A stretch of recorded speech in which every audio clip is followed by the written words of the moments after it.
반갑습니다. 현대생활과 신문 곽복산. 현대신문의 제작, 신문의 구조. 그날그날의 인류의 생활을 표현하고 사회각층과 온 세계의 여러 사실을 보도 해명하는 신문은 우리의 사회생활을 지도하고 규정지어주는 구실을 한다. 이렇게 생각할 때 우리는 현대생활에 절대적인 영향이 있는 현대신문의 특질을 이해할 필요를 느끼게 된다. 신문은 정신적인 내용과 기술적인 경영 방법과 경제적인 사업 형태의 세 가지 요소의 통합으로 이루어지는 것이다. 그러므로 신문의 특질을 이해하려면 먼저 정신적인 면, 즉 신문의 내용을 이루고 있는 뉴스, 논설, 문화면의 기사들이 어떠한 수단으로 어떻게 독자에게 전달되는 것인지를 알아야 한다. 전달 내용. 신문 내용의 주류를 이루는 뉴스는 현실적인 사실의 보도다. 현실적 사실이라는 것은 모든 사람의 공통의 관심의 일이기 때문에 그것이 보도될 때 독자들은 긴장감을 일으키게 된다. 그와 아울러 신문은 논설로서 그 사실을 비판하여 주기 때문에 독자는 정세 판단을 빠르게 하고 각자가 취할 태도를 결정하게 된다. 그러나 보도된 뉴스는 의도적인 편집 태도로 말미암아 특수화한 것임을 잊어서는 아니 된다.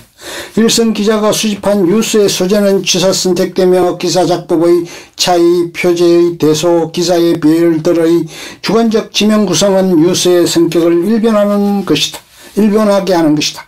이러한 편집 태도도 알게 모르게 독자에게 전달되며 독자는 사실 자체에 접하는 것이 아니라 편집자의 해석을 듣는 데 불과하게 되는 것이다.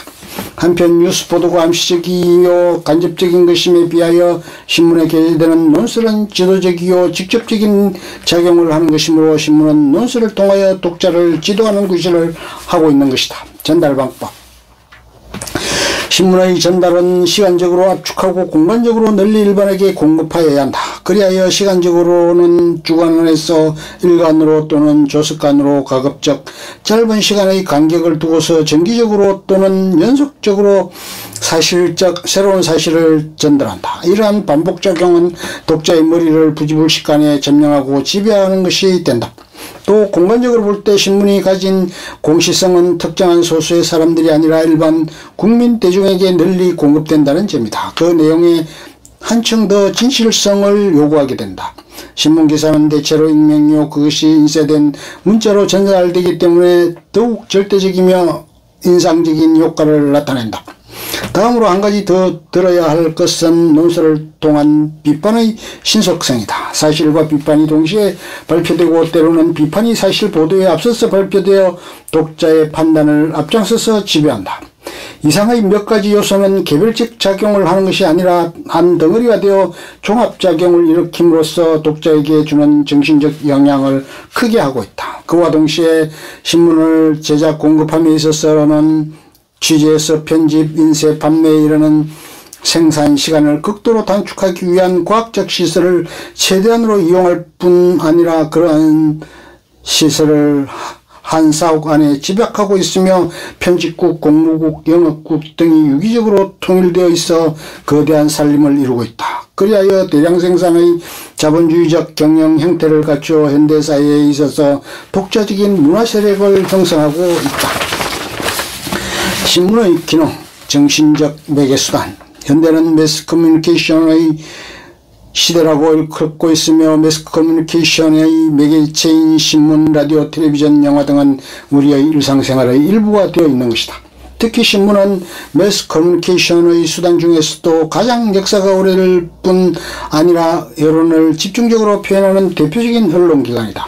현대신문은 사실, 의견, 지식, 오락 등 많은 양의 내용을 그날그날 제공하여 줌으로써 우리 일상생활에 정신적인 영향을 풍부하게 하여 준다.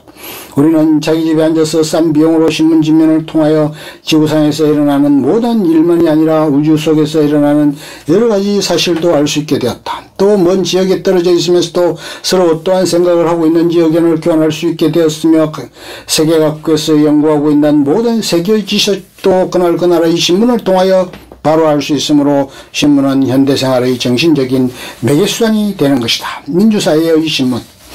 민주사회는 인간의 여사를 존중하는 여론을 기초로 해서 형성되고 발전하는 것이므로 여론을 표현하고 지도하는 기관으로서의 현대신문의 임무가 또한 지대한 바 있다. 신문 연구가들은 이율적인 성원으로 구성된 현대사회에서 정신적인 통일을 강화하고 개별적인 행동을 전체의 것으로 이끌고 나가는 데 매개적인 구실을 하는 것이 현대신문의 주요 기능의 하나라고 규정하고 있다. 신문의 존재는 현대생활의 방편을 위한 것이며 현대생활의 방향을 규정지어주는 것이기도 하지만은 그와 동시에 모든 지식의 대중화, 특히 근대문학의 일반화를 위하여 신문이 크게 이바지하여 왔다는 사실도 잊어서는 아니 된다. 실로 현대신문은 사회생활을 유치하고 사회를 발전시킴에 있어서 정신적인 원동력이 있다는 것이다. 신문의 자유와 책임. 신문은 본래의 사명을 다하기 위하여 진실한 것이어야 한다. 신문의 내용을 이루는 보도의 평론이 어떤 한 부당한 의도에 의하여 질적인 변화를 일으킨다면 그것은 진실성을 상실한 것이 되고 만다. 여기에 신문이 자유로워야 하며 독립된 기관이기를 요청하는 까닭이 있다. 그러나 신문의 내용이 진실하지 못하여 그것이 반사회적이라고 규정지어질 때 신문의 책임 문제가 생기게 되는 것이다. 그러므로 민주사회에서는 각 개인의 정확한 정보를 얻고 각자가 자유롭게 의견을 발표할 수 있는 개인적인 자유권의 하나로서 또는 국민 대다수의 의견으로서 올바른 여론을 형성하고 표현하는 국민적인 자유권적인 전제로서 신문의 자유는 모든 자유의 선구적인 구실을 하는 것으로 생각되고 있다.